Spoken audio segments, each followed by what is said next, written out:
नमस्कार दोस्तों, आप सभी का स्वागत है संस्कृत वर्धनम यूट्यूब चैनल में। दोस्तों, आज की इस वीडियो में हम लोग किरातार्जुनीय महाकाव्य से संबंधित संस्कृत व्याख्या को पढ़ेंगे। ठीक है, तो आपके एग्ज़ाम में संस्कृत व्याख्या से संबंधित मेघदूत, किरातार्जुनीयम और गीता, इन तीनों से संस्कृत व्याख्या से प्रश्न आते हैं। तो इन्हीं से संबंधित आज हम लोग किरातार्जुनीयम का संस्कृत व्याख्या देखेंगे।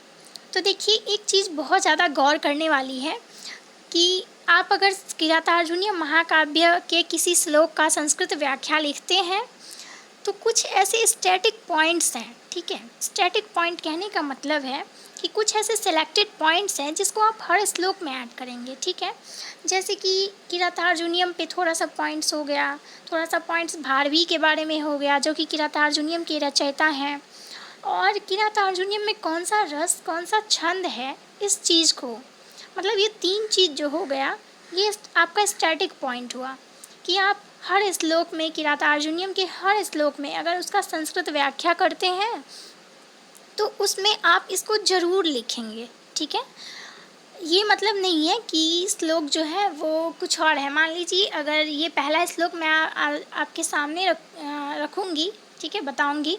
मान लीजिए आपके एग्ज़ाम में 3rd नंबर श्लोक आता है, तो इससे संबंधित जो भी मैं अभी पढ़ाऊँगी, ये आप 3rd श्लोक में भी लिख सकते हैं। तो आपको सिर्फ हिंदी अनुवाद जो है सभी श्लोक का याद होना चाहिए।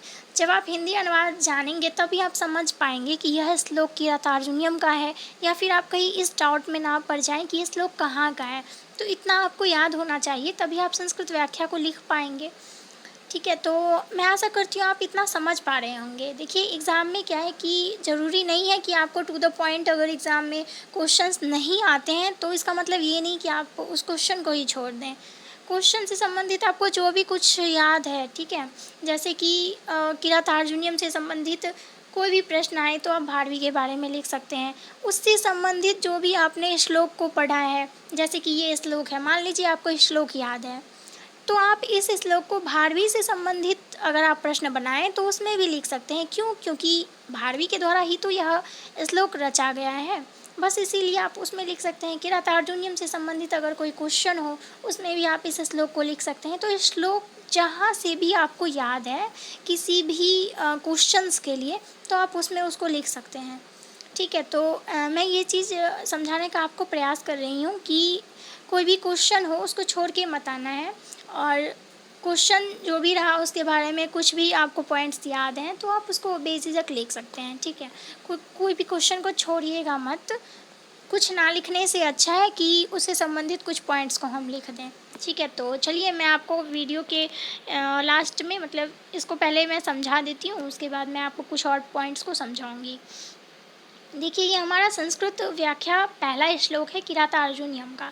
तो यहाँ पे हम सबसे पहले देंगे कि प्रस्तुत श्लोक महाकवि भारवी विरचित किरातार्जुनीयम महाकाव्यस्य द्वितीय सर्गात् उद्धृत अस्ति। अर्थात यह श्लोक जो है महाकवि भारवी के द्वारा विरचित है और संस्कृत महाकाव्य यानी कि किरातार्जुनीयम महाकाव्य के द्वितीय सर्ग से लिया गया है।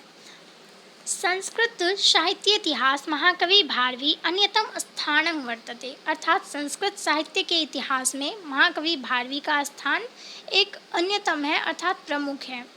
भारवेः स्थितिकाल 600 ईस्वी प्रायः। अस्य मातायाः नाम सुशीला, पिता श्रीधर। भारवे वास्तविक नाम दामोदर, ठीक है, अस्ति। सः एकः महान कला प्रवीण कवि कुशल प्रेरक च आसीत्। ठीक है, कि वह एक महान कला प्रवीण कवि एवं साथ ही कुशल प्रेरक भी थे। भारवे रचित श्लोक नदी तटे। अब देखिए, इस श्लोक को मैंने आपको पिछले 2 वीडियो में भी बताया है कि यह श्लोक बहुत इम्पोर्टेंट है, और भारवी से संबंधित, किरातार्जुनीयम से संबंधित कुछ लिखना हो तो आप इस श्लोक को ज़रूर लिख दें। श्लोक है, सहसा विदधित न क्रियां विवेकः परकापदापदं वृणुते ही विमृश्यकारिणां गुणलुब्धा स्वमेव संपदा। ठीक है, आप इसका अर्थ जानते होंगे। पिछले वीडियो में भी मैंने इसको बताया है, पिछले 2 वीडियो में मैंने इसको बताया है, तो आप इसको याद रखिए। चलिए, अब हम लोग किरातार्जुनीयम से संबंधित कुछ पॉइंट्स को पढ़ेंगे, जो कि किरातार्जुनीयम के हर श्लोक में हमको इन पॉइंट को ऐड करना है, ठीक है, जो आपका स्टैटिक पॉइंट हुआ, आप हमेशा इसको याद रखें। तो किरातार्जुनीयम महाकाव्य भारवे एकमात्र ग्रंथः अस्ति, एषः एक बृहत्तरी महाकाव्य अस्ति। अर्थात किरातार्जुनीयम महाकाव्य भारवी द्वारा रचित एकमात्र ग्रंथ है, अर्थात भारवी ने सिर्फ एक ग्रंथ की रचना की है। एषः एक बृहत्तरी महाकाव्य अस्ति, अर्थात यह एक बृहत्तरी महाकाव्य है। बृहत्तरी महाकाव्य को भी मैंने डिटेल में पढ़ाया है, तो यहाँ पे आपको ज़्यादा जानने की ज़रूरत नहीं है, बस ये जानिए कि बृहत्तरी महाकाव्य जो है वो किरातार्जुनीयम है। इसके साथ और भी कुछ महाकाव्य जो हैं वो बृहत्तरी हैं, इसको छोड़ के 2 और हैं, यानी कि 3 बृहत्तरी महाकाव्य है जिसमें एक किरातार्जुनीयम भी है। किरातार्जुनीयम अर्थ अस्ति किरात अर्जुन कथा, यानी इसमें किरात वेशधारी शिव और अर्जुन का वर्णन है।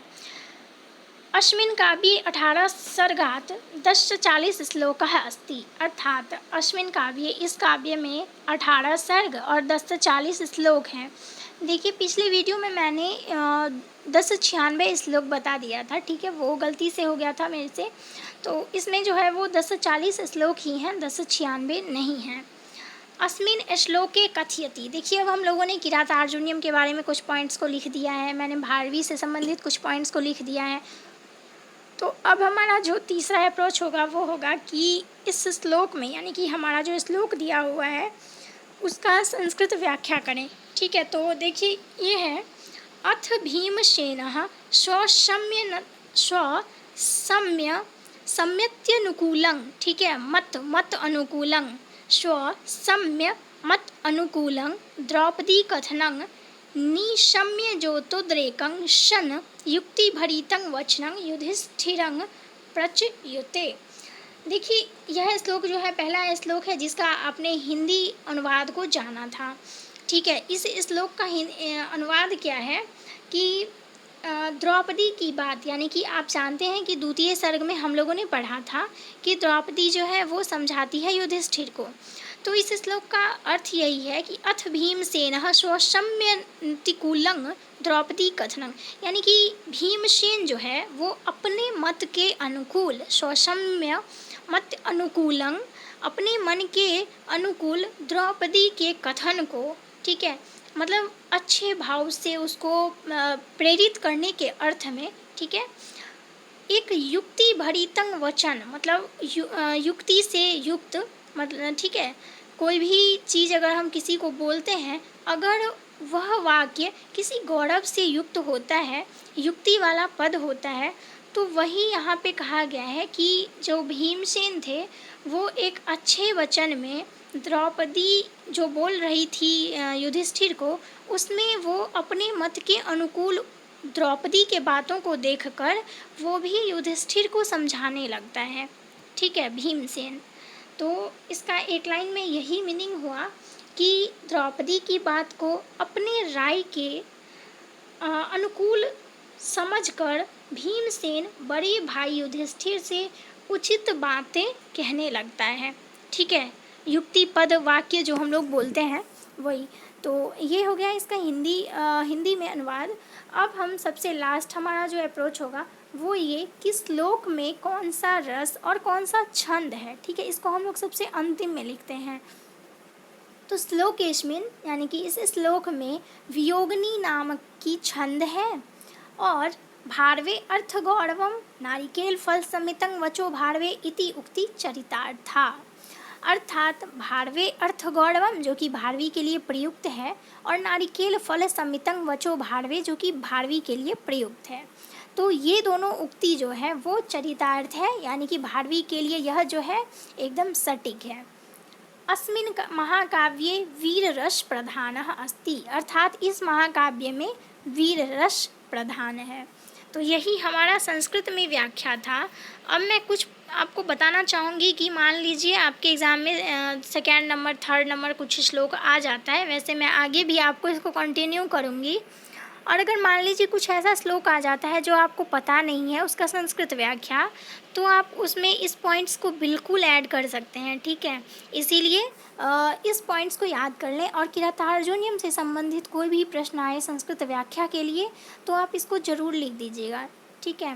क्योंकि ये सब पॉइंट जो है कॉमन है, मतलब किरातार्जुनीयम से संबंधित कोई भी क्वेश्चन हो उसमें आप इसको लिख सकते हैं। इसलिए आप इसको छोड़ के मत आइएगा और आराम से इसको लिख दीजिएगा। और साथ ही मेघदूत से संबंधित संस्कृत व्याख्या को मैंने पहले ही पढ़ा दिया है, जिसमें मैंने 10 तक जो भी इम्पोर्टेंट है उसका संस्कृत व्याख्या मैंने करवाया है। तो लिंक डिस्क्रिप्शन बॉक्स में है, वहाँ से आप संस्कृत व्याख्या कर लीजिए। और उसमें भी सेम फॉलो करना है, यानी कि थोड़ा सा कालिदास के बारे में, मेघदूत के बारे में कुछ स्टैटिक पॉइंट को कर लीजिए और आप अपने क्वेश्चन में उसको ज़रूर लिखिएगा, ठीक है। तो यही मैं कुछ आपको समझाना चाह रही थी। और बाकी जो भी सब्जेक्ट है उसमें मैंने VVI क्वेश्चंस को बता ही दिया है, और टेलीग्राम पर PDF मैंने दे दिया है, तो वहाँ से अपना रिवीजन करते रहिए। अगर आपने टेलीग्राम चैनल ज्वाइन नहीं किया है तो वो भी कर लीजिए, वहाँ पे सारा PDF आपको मिल जाएगा। तो मैं यही कहूँगी कि एग्ज़ाम में कोई भी क्वेश्चन छोड़ के नहीं आना है, सिलेबस यही है, आपने जो भी कुछ पढ़ा है उसको ही लिखना है, तो कोई क्वेश्चन छोड़ना नहीं है, जो भी आएगा बस उसमें लिख देना है, ठीक है। उससे संबंधित कोई भी क्वेश्चन आपको श्लोक याद हो उसको लिख दीजिए, बस अच्छे मार्क्स मिल जाएंगे। बस थोड़ा सा राइटिंग को साफ़ करके लिखना है, मैं इस पर एक वीडियो बनाऊंगी कि आपको आंसर राइटिंग उसमें कैसे करने हैं। तो चलिए हम लोग फिर मिलते हैं नेक्स्ट वीडियो में, तब तक के लिए धन्यवाद।